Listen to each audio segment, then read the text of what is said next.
She thought he was just a black beggar, until she found out he was a millionaire genius. But at that moment, Diana Wilson was too busy filming with her cell phone to notice what was really in front of her eyes. "You can't stay here disturbing our customers," shouted Diana, manager of the most expensive electronics store in town, pointing her finger at the man sitting on the floor in front of the store window. "I'm calling security." James Thompson, 34, remained impassive as people stopped to watch the spectacle. His simple clothes and worn backpack beside him created the perfect image Diana wanted for her viral video. She could already imagine the likes. "Brave manager kicks out troublesome beggar." "Ma'am, I was just waiting," James said with a calmness that further irritated Diana. His polite, articulate voice contrasted with the narrative she was trying to construct. Waiting for what? An opportunity to steal something. Diana laughed for the camera, making sure she captured every second. "People like you should be looking for a shelter, not intimidating working families." A small crowd formed, some laughing, others filming as well. James glanced briefly at the faces around him. He recognized 3 of them as executives from companies he knew very well. They watched him with the same amused contempt, completely blind to who was really standing before them. "I understand your concern," James replied, rising slowly. "But perhaps you should check who is really disturbing whom here." Diana let out a shrill laugh. "Are you threatening me?" Everyone heard that. "That's the kind of behavior we expect from—" She paused, realizing she was being filmed by several people. "You can finish that sentence," James said, a barely perceptible smile playing on his lips. "I imagine it's exactly the kind of content your store would like associated with its brand." Something in his tone made Diana hesitate. For a second, she noticed how he spoke, his upright posture, his quiet confidence. But the moment passed quickly. After all, appearances don't lie, right? "Get out of here now or I'll call the police," she threatened, waving her cell phone. James nodded calmly, picked up his backpack, and started walking. Before completely leaving the camera's frame, he turned one last time. Diana Wilson, manager for 3 years, salary of $4,200 a month, married to Kevin Wilson, 2 children at St. Andrew's Private School. He paused deliberately. Interesting how some information is easy to find when you know where to look. Diana's blood ran cold. How did he know? But James had already disappeared into the crowd, leaving only an uncomfortable silence and dozens of cell phones still recording. While everyone laughed, thinking they had witnessed yet another encounter with a troublesome beggar, no one realized that they had just witnessed the first act of something much bigger. If you're enjoying this story of justice and unexpected twists, don't forget to subscribe to the channel, because what Diana didn't know about that homeless man was about to turn her world upside down. Diana Wilson's video went viral in less than 2 hours. "Brave manager kicks out aggressive homeless man," racked up thousands of views, with comments praising her firmness and protection of hardworking customers. She refreshed the metrics every 5 minutes, savoring each like as if it were a medal of honor. Meanwhile, 300 meters away, James Thompson sat in a simple coffee shop, laptop open, analyzing financial reports that would make any CEO lose sleep. His technology company, quietly founded 3 years earlier, had become one of the fastest-growing startups in the country, specializing in e-retail solutions. "Did you see this?" asked Alex Chun, his business partner and best friend since college, showing him his cell phone. It was Diana's video, already with 50,000 views. James watched silently, recognizing some faces in the crowd, executives from companies that had rejected his business proposals months earlier, always with vague excuses about not being the right fit for a partnership. "She has no idea who she just humiliated," Alex muttered, shaking his head. "Not yet," James replied calmly, closing his laptop. "But she will find out." Diana had made a crucial mistake that people like her always make. She assumed that outward appearance reveals everything about a person. She didn't know that James had grown up on the streets of Detroit, the son of a single mother addicted to drugs, surviving on scholarships at schools where he was always the only black kid in the class. She didn't know that he had founded his first company at the age of 20, sold it for $2 million at 28, and now controlled a technology empire valued at $50 million.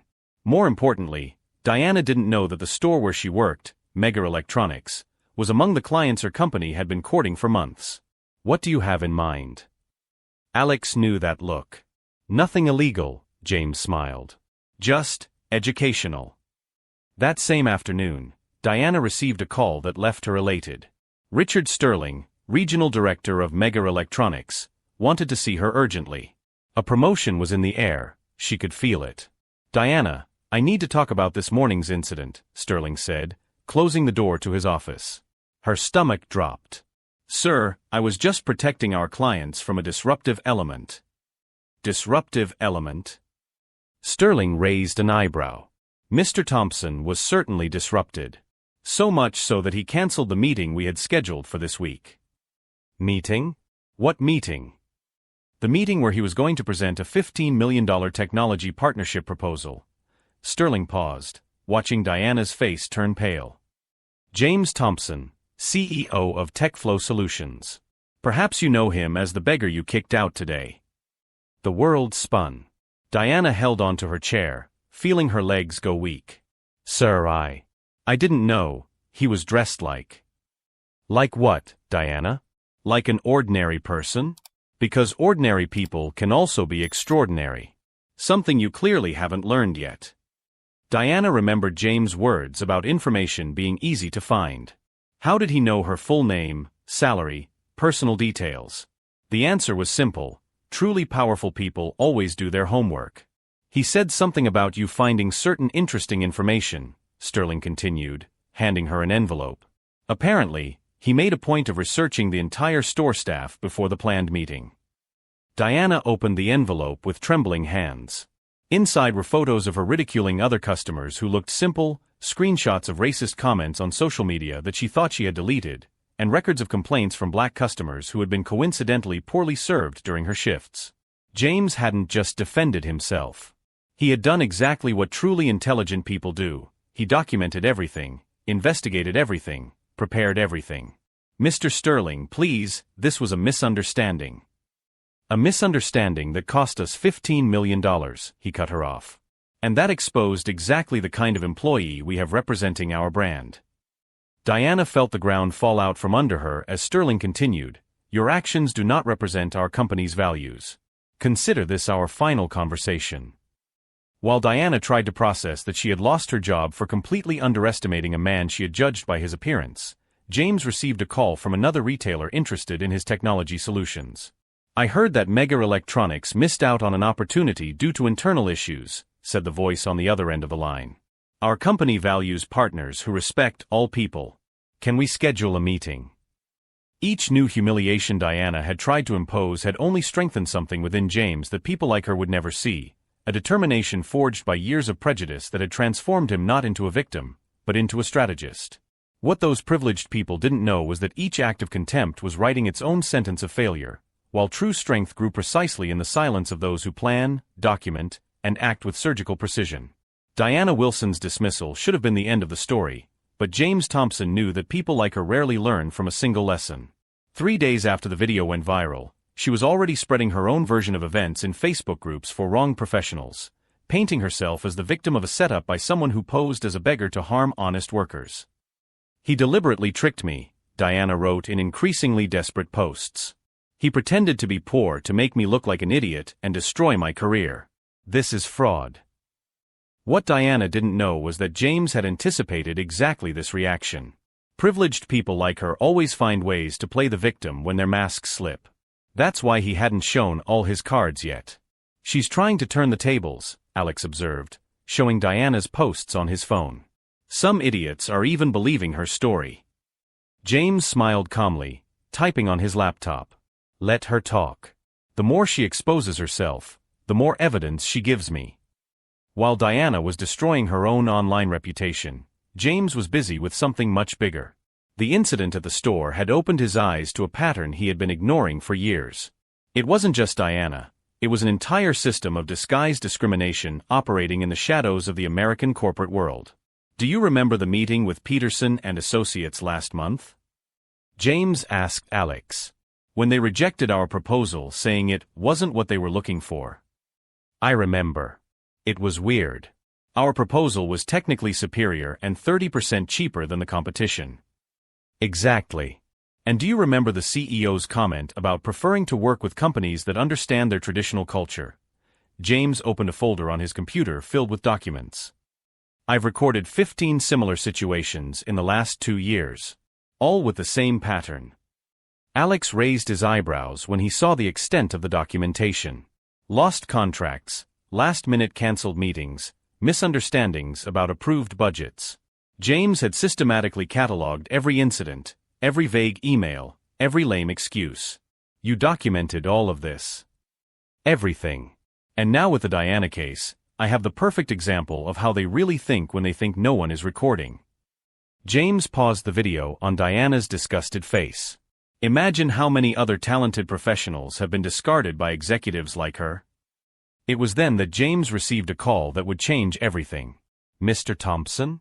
My name is Patricia Washington, a civil rights attorney. I saw the video from the store and would like to talk to you. Patricia was 45 years old, with 20 years of experience destroying corporate discrimination cases and a reputation that made racist CEOs lose sleep. When they met at her office, James realized he had found the perfect partner for what he had in mind. Diana's case is just the tip of the iceberg, Patricia explained, leafing through the documentation James had brought. But on its own, it's difficult to prove a systematic pattern. We need more cases. What if I told you I could get them? Patricia looked up, interested. How? James smiled, the same calm smile that had irritated Diana days earlier. By creating controlled situations where they feel comfortable showing who they really are. The plan was brilliant in its simplicity. James would use TechFlow Solutions as a laboratory to expose corporate racism. His company would bid on contracts with the same companies that had previously rejected his proposals, but this time with one crucial difference. James would send white representatives to the initial meetings. When they approve the proposal and then find out that the company is mine, we'll have documented evidence of discrimination, James explained. They won't be able to claim it was for technical reasons. Patricia smiled for the first time since they started talking. That's brilliant. And completely legal. Meanwhile, Diana had landed a temporary job at a smaller store, but her obsession with proving that James had committed fraud only grew. She began investigating TechFlow Solutions, uncovering addresses, partners, revenue, everything she could find on social media and in public records. Look at this, she said to her husband Kevin, showing him her phone. This guy is a real millionaire. He has an apartment in Manhattan, a $200,000 car. And he played the victim in front of me. Diana, forget about it. You already lost your job because of this.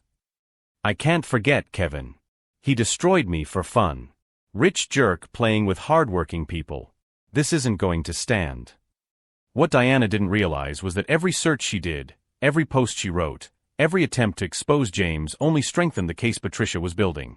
Her own words demonstrated exactly the kind of mindset that made discrimination cases so difficult to prove, the inability to accept that she had misjudged someone. She's hanging herself with her own rope, Patricia commented, reading Diana's most recent posts. Each post is further evidence of racial and class bias. James nodded, but his mind was already on the next step. The first target company would be Peterson and Associates, the same one that had rejected his proposal on cultural grounds. This time Alex, who was white, would lead the initial presentation as TechFlow's interim CEO. Are you sure about this? Alex asked. If they find out, they could sue for fraud. It's not fraud. TechFlow Solutions is a real company with real products and real proposals. The only difference is who is presenting. James paused. And if they approve the exact same proposal they rejected when they thought I was the owner? Patricia finished his thought. We'll have irrefutable proof of discrimination. The first test would be the following week. James had prepared every detail, every possible scenario. If everything went as planned, it wouldn't just be Diana who would learn that underestimating people based on their appearance has devastating consequences. But as he prepared to expose an entire system of institutionalized prejudice, one question remained unanswered. When the truth finally came out, how many respectable careers would collapse along with the masks that sustained them? And most importantly, was Diana really prepared to discover that her public humiliation had been just the warm-up for something infinitely greater? The meeting at Peterson and Associates went exactly as James had predicted. Alex Chun, introducing himself as CEO of TechFlow Solutions, was greeted with warm smiles, firm handshakes, and premium coffee served in porcelain cups. The same proposal that had been rejected for cultural reasons, when James presented it was unanimously approved in 40 minutes.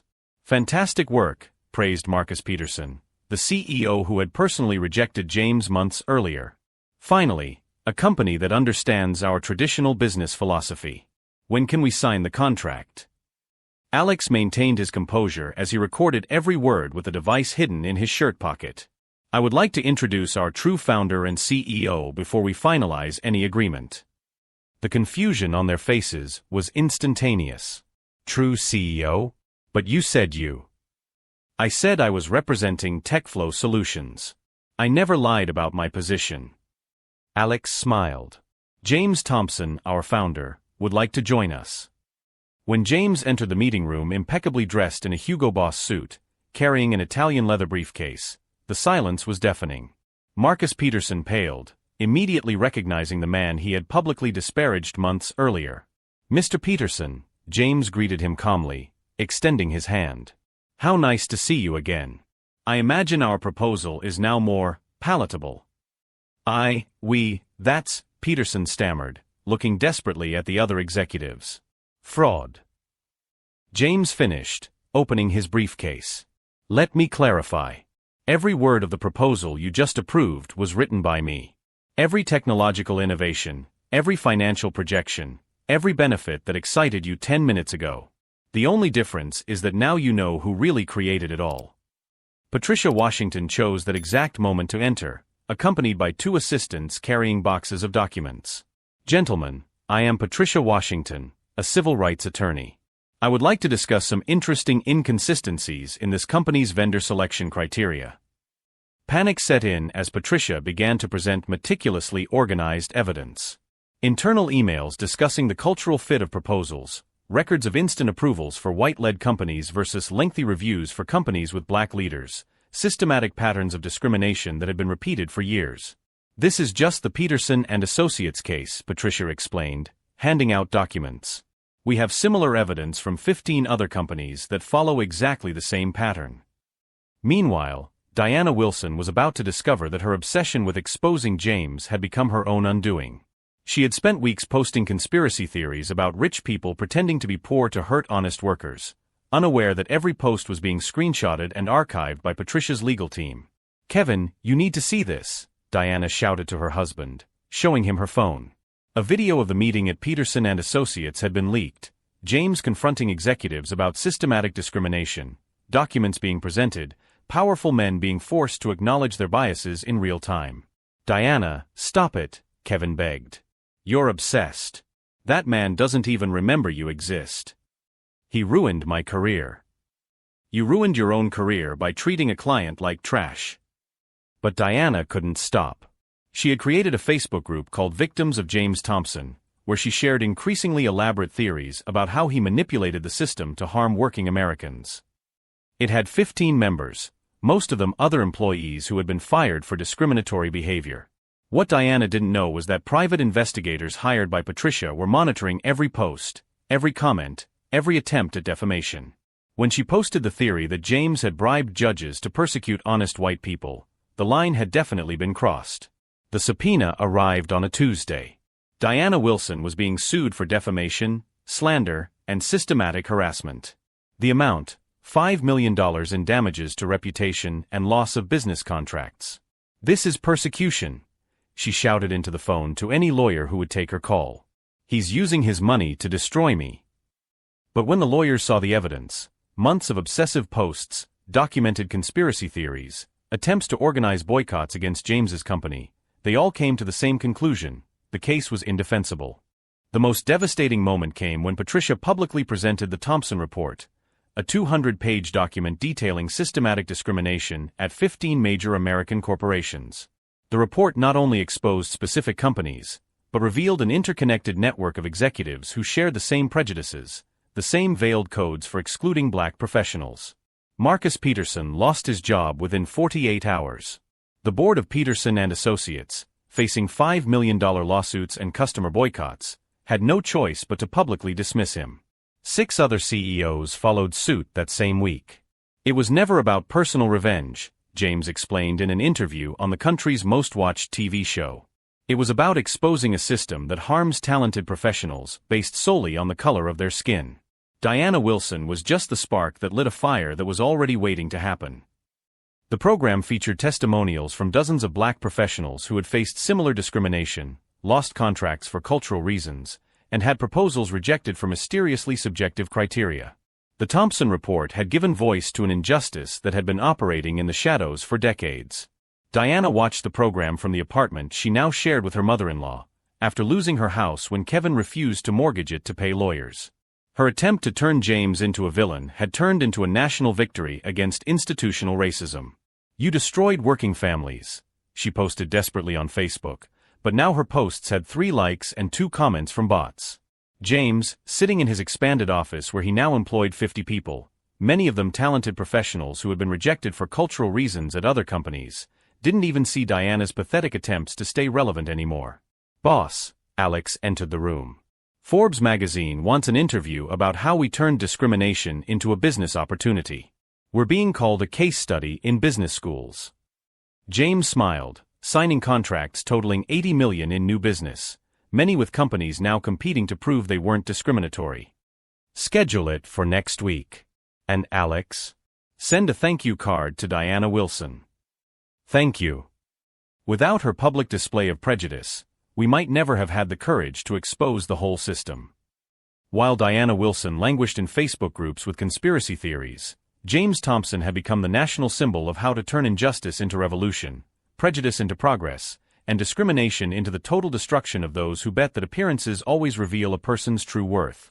But what neither Diana nor the defeated executives realized yet was that James was just getting started, and that all that public victory had been just the preparation for something even bigger that would permanently change how America deals with corporate racism.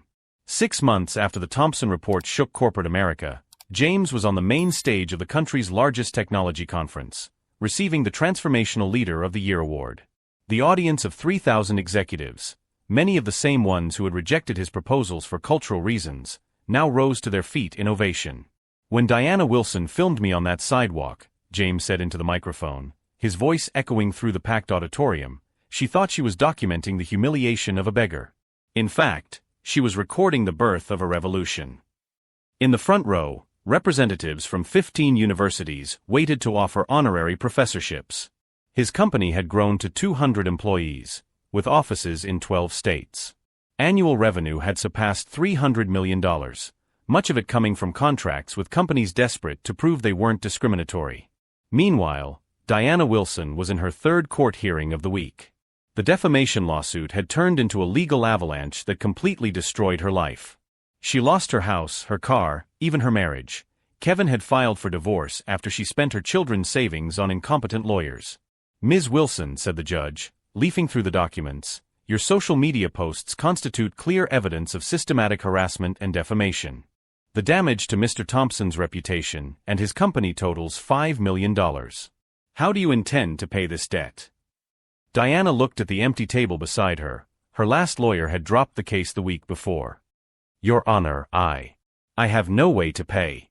I was just defending honest workers against." "Against what?" "A successful black man she judged by his appearance?" Patricia Washington stood up, representing James. "Your Honor, the defendant turned her own ignorance into systematic persecution, even after discovering her mistake." The judge nodded gravely. "Ms. Wilson, your assets will be seized and your future salary will be garnished for the next 15 years. Furthermore, you are prohibited from mentioning Mr. Thompson's name on any public platform." Diana left the courthouse to find only 2 reporters from obscure blogs. Her story had lost all relevance. Meanwhile, James was giving a primetime interview on CNN about how to turn discrimination into social change. "The Thompson Report changed how we do business," explained the new CEO of Peterson & Associates. "The company had been completely revamped after the scandal. We have implemented strict protocols to ensure evaluations based solely on merit."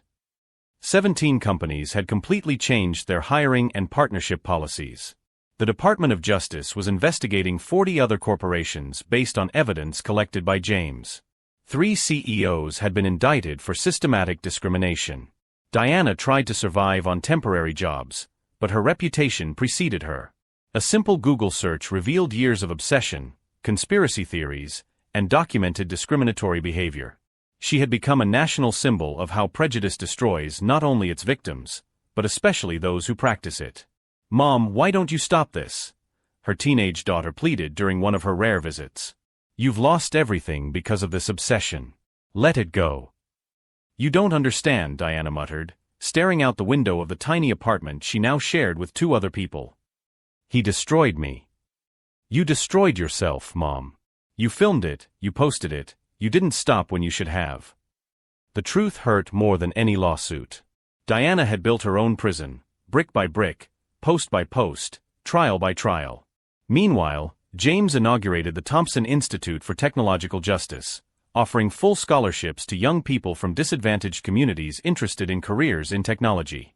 The first group of 50 scholarship recipients included 3 children of people who had lost their jobs due to systematic racial discrimination. "The best revenge," James said during the inauguration ceremony, "has never been to destroy those who have harmed us. It is to build something so great, so important, that their small prejudiced minds become irrelevant." Patricia Washington, now his partner at the Institute, smiled as she watched former discriminatory executives lining up to contribute donations, trying to repair tarnished reputations. "You turned humiliation into revolution." "I turned truth into power," James corrected. "Diana gave me the greatest gift possible. She showed me exactly what we were fighting against. And she filmed it all for the world to see." Diana Wilson went from being a respected manager to a national example of how prejudice is self-destructive. James Thompson went from being a troublesome beggar to a leader of social change, turning the pain of discrimination into fuel to revolutionize how America views talent and merit. History has proven that when you judge someone by their appearance, you are the one who is truly naked. And sometimes, that nakedness is recorded, goes viral, and becomes the most expensive lesson anyone can learn about respecting the humanity of others. If this story of transformation and justice has touched you, subscribe to the channel for more stories that prove that true victory is not defeating your enemies, it's becoming so great that they simply disappear in your shadow.